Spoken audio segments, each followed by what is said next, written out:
Hey everybody, welcome to this episode of Sustainable Stace. Me and the dog Soda Pop here. We're going to show you what you do to get ready for asparagus season. I'm Stacy Taves. For me, healthy food and sustainability are totally connected. You can grow it yourself. Nature is generous.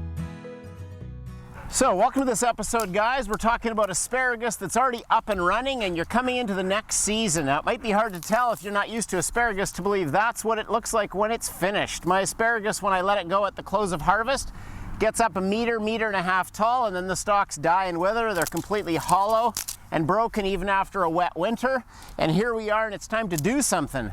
I try with all of my crops best as possible to find a way to do the best once a season and then let her go. And so this has been let go since I did the same thing that I'm about to show you last season. I've got 50 plants in a row. They're mature and established. They've been growing here for 10 years, and I get an incredible harvest every spring. It's the first thing that comes up in my garden in the veggie family.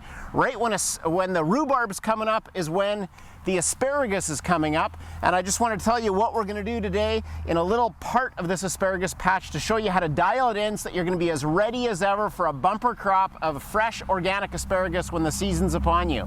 So I'd say that with asparagus, as with everything in the garden, it's not just what you know, it's when you do it that matters so much. And with asparagus being such an early crop, it's critical that you do your timing of what I'm about to show you in advance of harvest. I would say at least 60 days.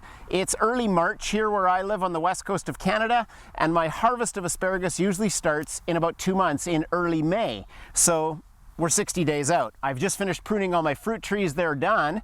And this is a mess, right? It's completely just old, rattly, broken pieces of asparagus, and it's all grown in. And when it's looking right, it's about 18 inches wide or half a meter wide of clear soil. There's one irrigation drip line that goes down the center of it, and every 18 inches to 2 feet, there's an asparagus plant, and I've got 50 of them in a row. So I'm just going to show you what to do in one little area, and it's really simple. I've got a pruner so that I can start out and just pruning away the stalks. If they're hard to break off, generally I can just snap them, but if you need a pruner, go ahead and cut them at the bottom, and you'll expose the area where you want to work. And in my case, because I have a drip line, make sure if you're going to use any sharp tools, you don't go puncturing them. So we're just going to clean up a small area and treat it with a few products that are going to be the best to balance the pH, nourish it, and keep it protected and ready to pump up the volume. Let's just get busy in the soil.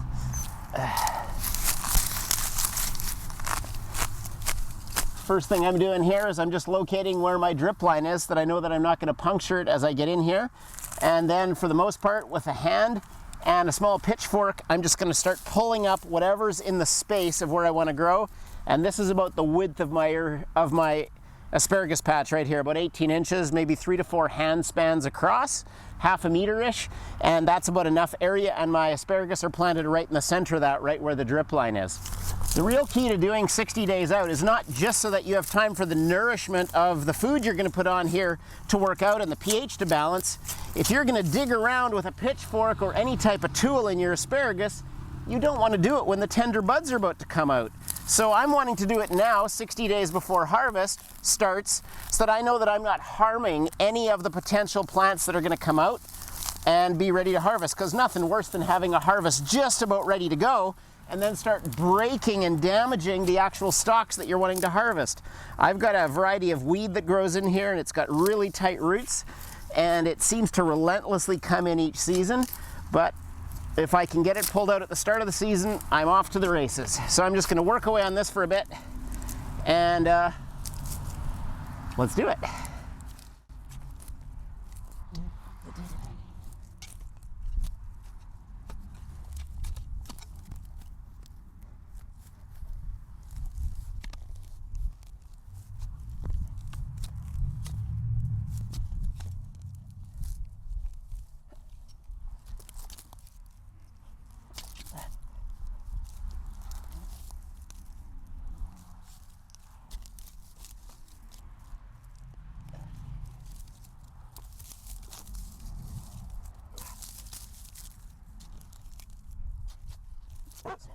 Slow down, okay?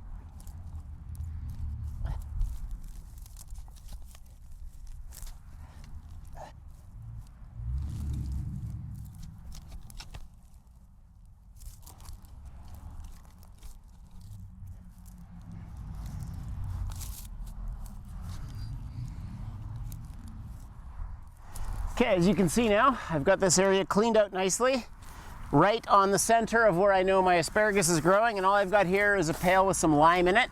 Lime's gonna help balance out the pH. Because I live in an area that's wet through the winter, the soil, especially here on the west coast of Canada, tends to acidify.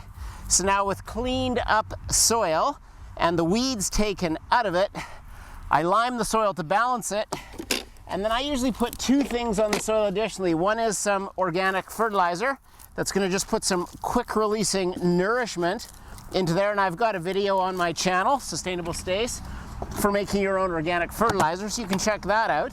And then I put something else on here, just give me a second.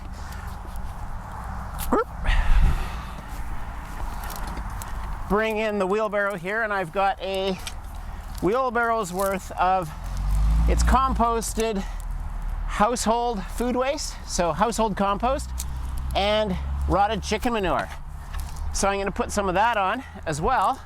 So now that that's been dressed and we've got the weeds out and it's all centered up and the lime on it, and now that's going to be there to nourish it through the season, then I just want to protect it from any more weeds showing up here.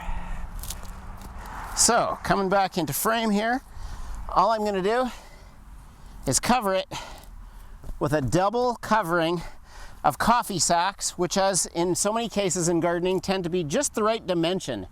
These are, 3 handspans wide, and they perfectly cover my asparagus row, and so now that's beautifully covering. It's not going to allow any weeds. So that's pretty simple, isn't it? Now I've got a section that's more than a big handspan, probably about 2.5 meters long, that's ready to go, that's been treated just the way that I've shown you now so far. The steps were really simple, right, to review. We recognized where the asparagus bed, where it was all overgrown from a season where it's been dormant through the winter. We know we're 60 days or more before harvest season, so that we can deal well with the weeds and any top competition that's on the surface of the soil without harming the asparagus that's going to be coming up soon. Weeded it out, added some pH balancer with lime, added some organic fertilizer, added a compost chicken manure, put her down, and double sack covered it. And this way it's going to let all the moisture through the sack as the spring rains finish up, and then I can just take a peek under the sack anytime and see if any of the asparagus starts to sprout, and when it starts coming through, I'll pull the sacks back. One word of caution, I found that if I have sacks on both sides of my asparagus bed, which was my original way of trying it, it didn't work well, and the reason was so many slugs were staying under the sacks for protection. They'd come out and eat my asparagus as the sprouts came up.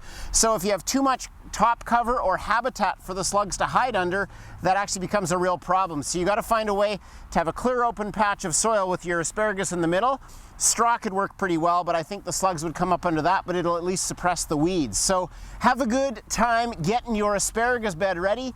A simple, hopeful, helpful, healthy tip for those organic asparagus growers out there. Well guys, I hope that this episode's been super helpful for you to rock your asparagus bed. And thanks for watching this on YouTube today, guys. Please like and subscribe. You'll get more information in your inbox of every time we put out another resource that's hopeful, helpful, and healthy. Till next time.